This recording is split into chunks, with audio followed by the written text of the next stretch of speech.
One trend stands out like a rainbow Daytona. When examining Swiss watch export figures over the past few years, watch brands are producing more expensive timepieces.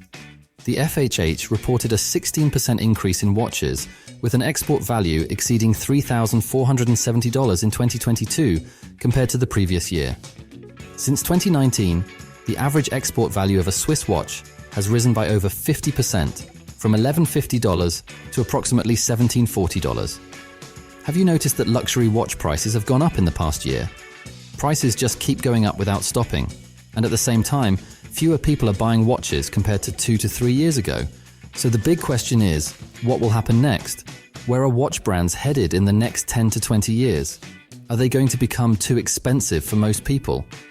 Can we, the watch enthusiasts, take advantage of this situation? Think about how money can change things. When something has a price tag on it, we start thinking about whether we can afford it or if it's too cheap to be good. We often expect something in return when we spend a certain amount of money. As the prices of watches keep going up, we expect the quality to get better, but that's not always the case. This is affecting watch enthusiasts like us. The higher the price, sometimes the lower the quality. Many of us can't justify buying these expensive watches anymore. It's pretty clear that this could dampen our enthusiasm for this hobby in the long run. What's interesting in this topic was the story from a few years ago. It's pretty fascinating how we witnessed a significant rise and a subsequent decline in different aspects of the watch industry. The first part of the story revolves around what happened from 2020 to 2022 and how it impacted the retail space. The second part of the story is about how these big watch brands started striving to appear more luxurious and prestigious, all in an effort to outdo each other. So, if we look at it as a whole, it's not just a competition among consumers for the product. It's also a competition among the brands to offer the most appealing products to consumers. Now, let's dive into the first part of the story. We all remember what happened in the world a few years ago with that significant event.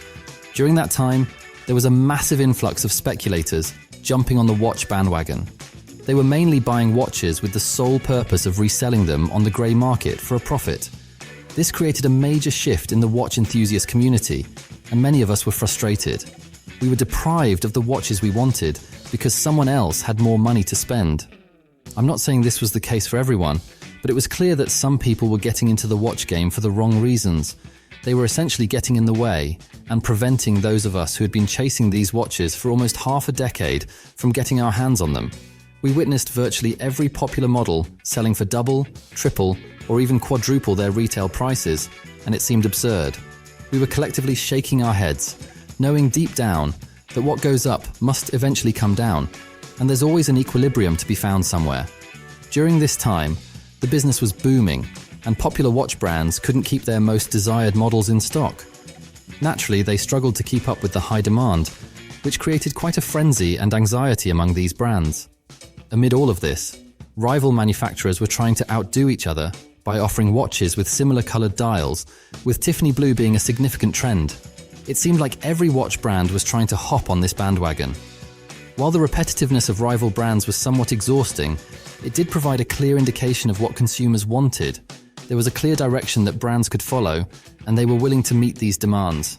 However, as we transitioned from 2022 to 2023, someone seemed to turn off the tap.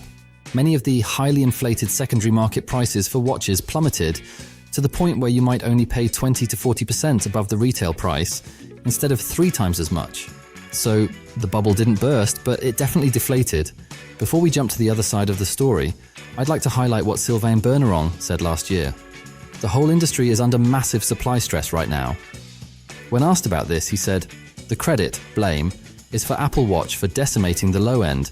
This is because notable watch brands such as Piaget are thriving as ever, capitalizing on the pandemic-fueled increase in consumer interest for luxury watches that has occurred exponentially over the last decade." In the same way, seasoned watch executive Jean-Claude Biver initially referred to the Apple Watch as a crisis for the Swiss watch industry. But he later changed his mind and even suggested that the Swiss watch industry support Apple for each sale it generates in recognition of the wristwatch's popularity. Let's go back now to the other side of the story. Brands also noticed that their products were selling for more on the secondary market, and they wanted a piece of the action. Naturally, they began discussions on how to restructure their pricing strategies, and some even established certified pre-owned programs to better control the demand and interest in their pieces.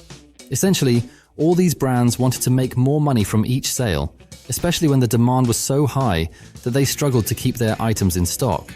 Additionally, they felt the need to raise their prices to align with the image of luxury that they wanted to project, especially when they saw their competitors doing the same. Suddenly, it seems like a luxury watch from one of the major brands has to cost a minimum of 5,000 units of your currency, whether it's pounds, euros, or dollars. It's almost as if you can't expect anything less in today's market. What's striking is that many brands keep increasing their prices by 5%, 10%, or even 15% every few quarters of a year. Now, factor in this timing with the backdrop of significant global inflation, rising costs for manufacturing, logistics, and plans to establish new factories to produce more products to meet the demand. All of this was happening when interest in watches was at its peak. However, we're now in a period of decline, and these brands have invested so much money that they need to see results. The bottom line is that luxury watches and their brands have grown too large for their own good, and a substantial percentage of people aren't interested in shelling out these kinds of prices anymore. The reality is today, almost 29 out of 30 people are wearing Apple watches. So, what does that mean for the Swiss watch industry and luxury watches? In an era where we see flashy new releases every year, with innovative materials and technologies, let's take Omega as an example.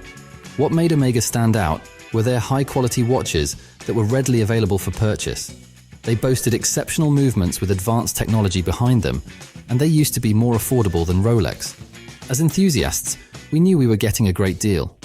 However, with the introduction of the 3861 caliber, the standardized Speedmaster movement, Omega decided to raise their retail prices by about 20%. It's important to note that these are not limited editions or rare handcrafted pieces. Many of us remember a time when the Speedmaster was only a few $1,000s for a top-grade 1863 or 1861 caliber. Other brands are trying to match prices on the grey market, seeking higher returns for each sale. Some are attempting to meet the consumer demand by establishing new factories and producing more watches.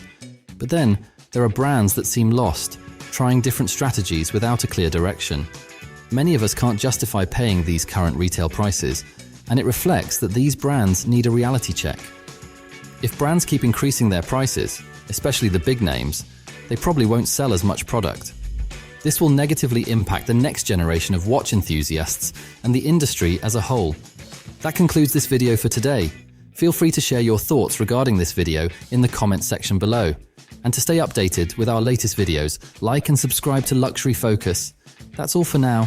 Thanks for watching and see you at the next one.